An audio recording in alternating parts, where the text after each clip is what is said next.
Dr. Robin, it's me, Franklin. I need to talk to you. Can you come to the door?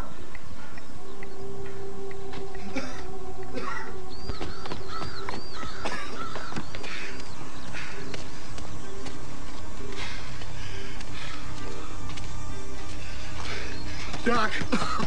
What the hell are you? Oh. Get out of here. I'm sorry. I'm sorry.